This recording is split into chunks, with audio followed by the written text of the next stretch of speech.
ഒരു മൈൽ എന്ന് പറഞ്ഞാൽ 1.6 കിലോമീറ്റർ ആണ്. അപ്പൊ ഈ 1.6 കിലോമീറ്റർ കവർ ചെയ്യണമെങ്കിൽ 4 മിനിറ്റ് എന്തായാലും പാസ് ചെയ്യണം. 4 മിനിറ്റിന്റെ ഉള്ളിലെങ്ങാനും ആരെങ്കിലും ഒരു മൈൽ ദൂരം ഓടുകയാണെങ്കിൽ അയാളുടെ ഹൃദയം തന്നെ പൊട്ടിത്തെറിക്കും. ഒരിക്കലും മനുഷ്യനെ സംബന്ധിച്ച് പോസിബിൾ അല്ല എന്ന് വിശ്വസിച്ച ഒരു കാലുണ്ട്. അവിടെയാണ് 1954 റോജർ ബാനിസ്റ്റർ എന്ന് പറയുന്ന ഒരു വ്യക്തി ഈ ഒരു റെക്കോർഡ് ബ്രേക്ക് ചെയ്യണം. അതെന്താ അങ്ങനെ ഒരു മിത്ത് എന്ന് അദ്ദേഹം ഭയങ്കരമായിട്ടുള്ള ഒരു ക്വസ്റ്റ്യൻ ഉന്നയിച്ച് അദ്ദേഹം ഈ റെക്കോർഡ് ബ്രേക്ക് ചെയ്യാൻ വേണ്ടി ശ്രമിക്കുകയാണ്. അപ്പോ ഈ റെക്കോർഡ് ബ്രേക്ക് ചെയ്യാൻ വേണ്ടി റോജർ ബാനിസ്റ്റർ ശ്രമിക്കുന്നു. അങ്ങനെ അദ്ദേഹം ഒരു ഓട്ട മത്സരം സംഘടിപ്പിക്കുന്നു.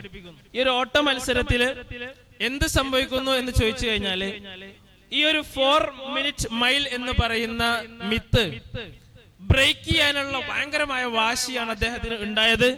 ഇത് 3 മിനിറ്റ് 59 സെക്കൻഡ് കൊണ്ട് റോജർ ബാനിസ്റ്റർ എന്ന് പറയുന്ന ഈ ഒരു അത്ലറ്റ് സർപ്പാസ് ചെയ്യാണ്, റെക്കോർഡ് ബ്രേക്ക് ചെയ്യാണ്.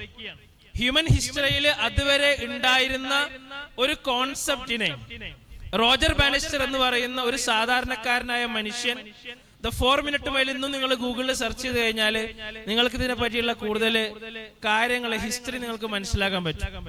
പക്ഷെ റോജർ ബാനിസ്റ്റർ ഈ ഒരു കാര്യം ചെയ്തു. 1954 വരെ ലോകം വിശ്വസിച്ചിരുന്ന ഒരു മിത്തിനെ മൊത്തം അദ്ദേഹം പൊളിച്ചടക്കി. അങ്ങനെ ലോക ചരിത്രത്തിൽ ആദ്യമായിട്ട് ഈ ഒരു 4 മിനിറ്റ് മൈൽ എന്ന് പറയുന്ന തിയറി തന്നെ അദ്ദേഹം ഡെവലപ്പ് ചെയ്തു. റോജർ ബാനിസ്റ്റർ പിൽക്കാലഘട്ടത്തിൽ ലോകം അറിയപ്പെടുന്ന പിന്നെ ഭയങ്കരമായിട്ട് ഈ ഒരു മെഡിസിനൽ മേഖലയിൽ കോൺട്രിബ്യൂട്ട് ചെയ്യുന്ന ഒരാളായി മാറി എന്നുള്ളത് വേറെ വിഷയം. ഏതായിരുന്നാലും റോജർ ബാനിസ്റ്റർ ഈ റെക്കോർഡ് ബ്രേക്ക് ചെയ്തതിന് ശേഷം വെറും 46 ദിവസമാണ് എടുത്തുള്ളൂ. നിങ്ങൾ മനസ്സിലാക്കുക, അത്രയും ഹ്യൂമൻ സിവിലൈസേഷൻസ് ഒക്കെ നമ്മൾ പരിശോധിച്ചു കഴിഞ്ഞാല് അതുവരെ ബ്രേക്ക് ചെയ്യാത്ത ഒരു റെക്കോർഡ് റോജർ ബാനിസ്റ്റർ ബ്രേക്ക് ചെയ്തപ്പോൾ വെറും 46 ദിവസം എടുത്തു. ജോൺ ബ്രയന്റ് എന്ന് പറയുന്ന വേറെ ഒരു അത്ലറ്റ് എന്ത് ചെയ്തു, ഈ ഒരു റെക്കോർഡ് ബ്രേക്ക് ചെയ്യാണ്.